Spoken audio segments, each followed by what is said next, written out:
parole. Monsieur le Président, merci pour le moment, c'est bien apprécié. On avait un très grand entretien. Ce que je peux dire, c'est un peu normal, parce qu'on a le même objectif tous ensemble. C'est clair, le plus important, les enseignants camerounais. Ça donne un peu de charge de notre boulot, mais si on travaille en bonne manière tous ensemble, ça va arriver. Nous efforts occupés pour le moment, parce qu'il y a seulement 7 jours avant le match. Alors, c'est bien, nous devons jouer immédiatement. Difficile à écouter, hein? Mais ça va quand même. On a besoin de tous les moyens, de toute l'expérience ici dans l'institution. C'est pas un boulot de la personne, c'est pas un boulot de on va chercher le meilleur aussi. On va y arriver sur le site. Merci.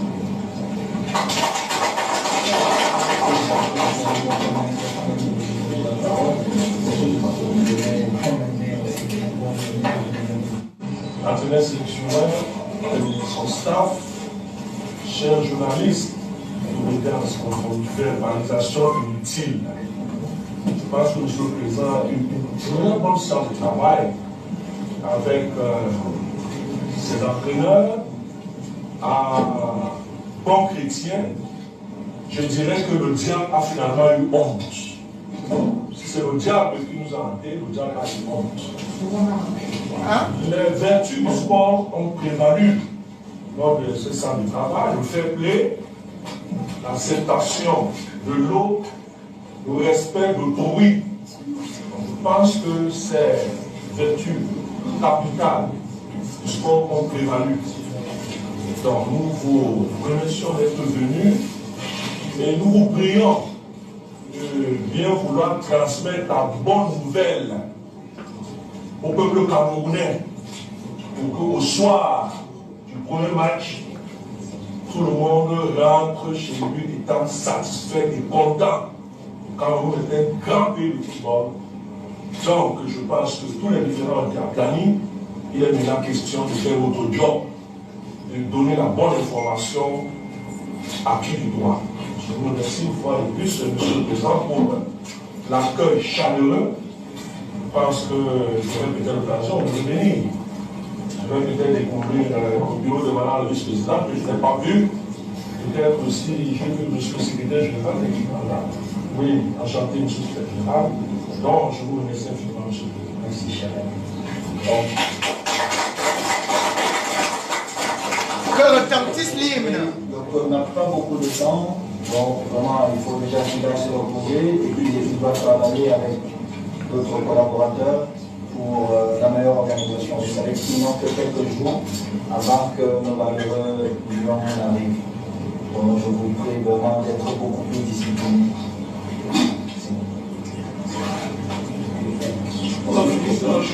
Laissez-moi, je préviens parce que le peuple ne connaît pas ce rituel. Et lui, on finit toujours par on chante toujours les à chaque fois qu'on vient. Je peux pas mal.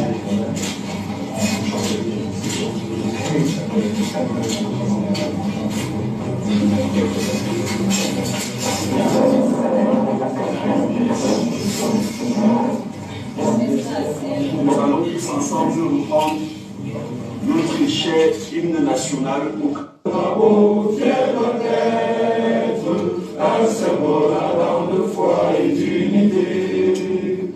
Que tous les enfants du nord au sud, de l'est à l'ouest, en tout amour, de servir que ce soit leur seul but, pour remplir leur devoir toujours.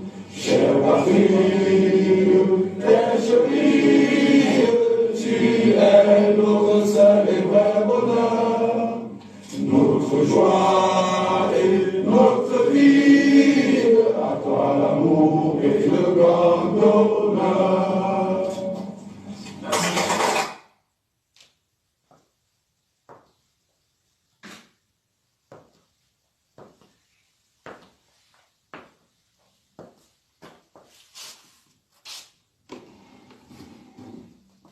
Mieux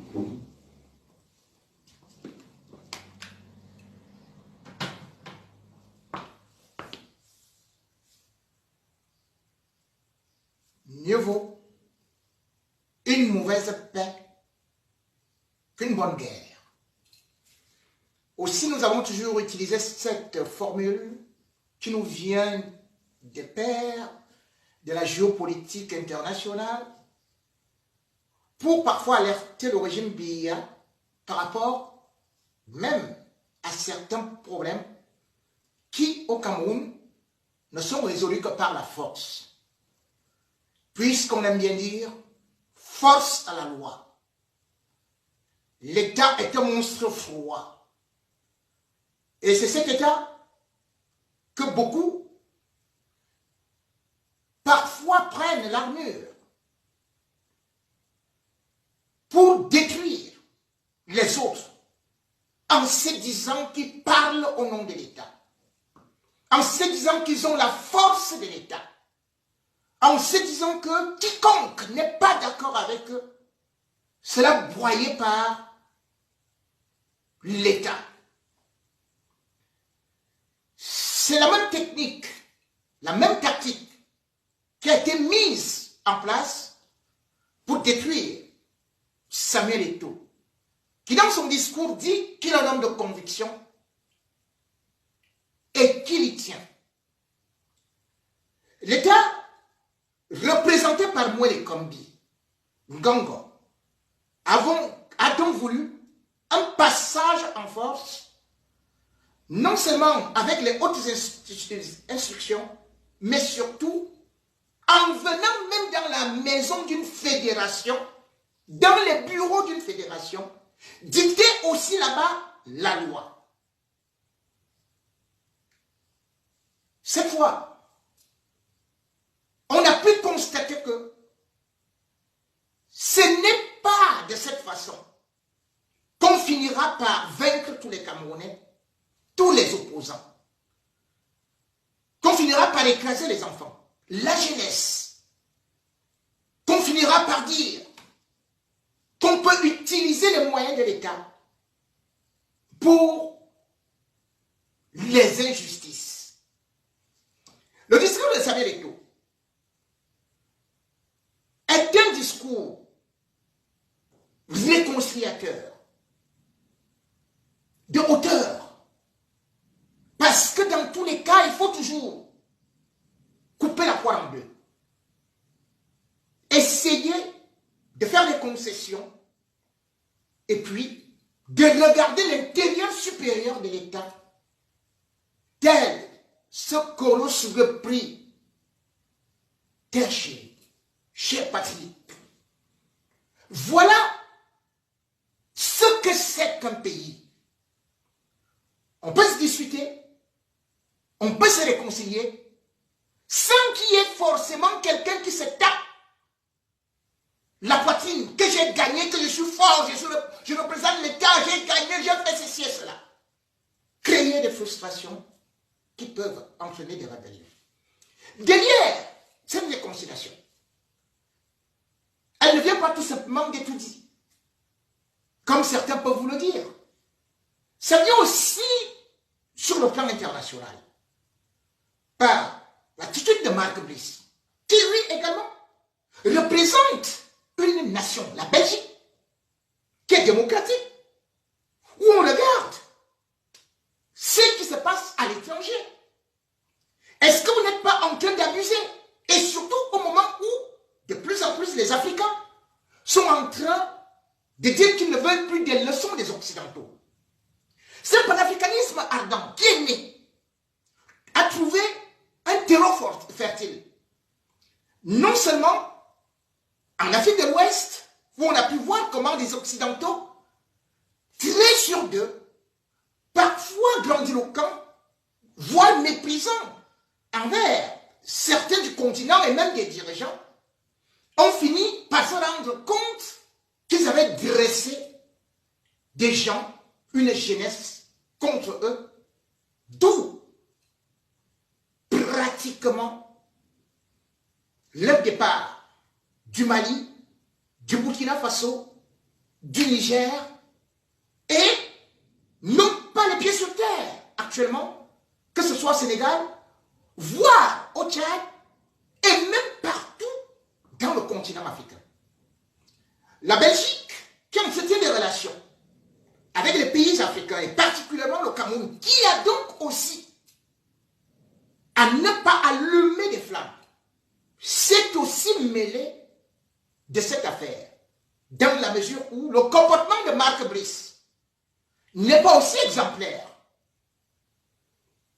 Aller dans une fédération et ne pas reconnaître l'autorité d'un président, lui-même d'ailleurs dit, c'est impossible que cela puisse se passer en Belgique. Ce qui signifie que derrière cela, il montre l'image de cette bande dessinée ou encore de ce qui a été véritablement parfois une sorte de bréviaire coloniale de la Belgique teintant au Congo. Marc Brice, sélectionneur, du haut de sa puissance, disant c'est moi qui décide. Dans ce pays, parce que même dans un gouvernement, on ne dit pas, un président ne dit pas c'est moi qui décide, c'est moi qui décide, c'est moi qui décide, c'est moi qui décide. À force de réciter ça, il prend des autres comme des pions, comme des enfants. Et c'est pour cela qu'une lettre aussi a été adressée auprès des autorités belges, qui donc ont saisi l'ambassadeur de la Belgique au Cameroun. L'ambassadeur de la Belgique, justement, qui voyait déjà ce que ça prenait au niveau du plan international et comment d'autres pays africains ont récupéré l'affaire. Et surtout aussi, même les télévisions de là-bas ont commencé quand même à dire c'est manquer de tact que d'aller mépriser un Samuel Eto'o au Cameroun, lui qui est une légende, pas seulement camerounaise, continentale, mais internationale. Je vais donc vous lire une lettre qui a été adressée aux autorités en passant par... Et cette lettre qui est revenue à l'ambassadeur pour résoudre rapidement et recadrer Marc Brice.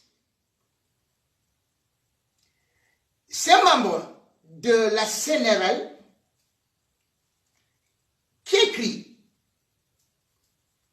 à Pascal Vandamme, Fédération Royale Belge de football, rue de Bruxelles, 486, 1480, Tubize, email tel, téléphone tel, objet.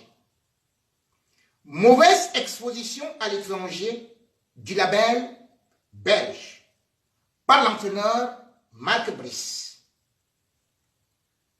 Madame la présidente de la Fédération royale belge de football, je me permets de vous écrire en tant que membre de la Chambre nationale des résolutions des litiges de la Fédération camerounaise de football pour exprimer mes préoccupations concernant le mauvais comportement du néo-sélectionneur des Lions indomptables du Cameroun, Marc Brice, à l'égard de sa hiérarchie fédérale.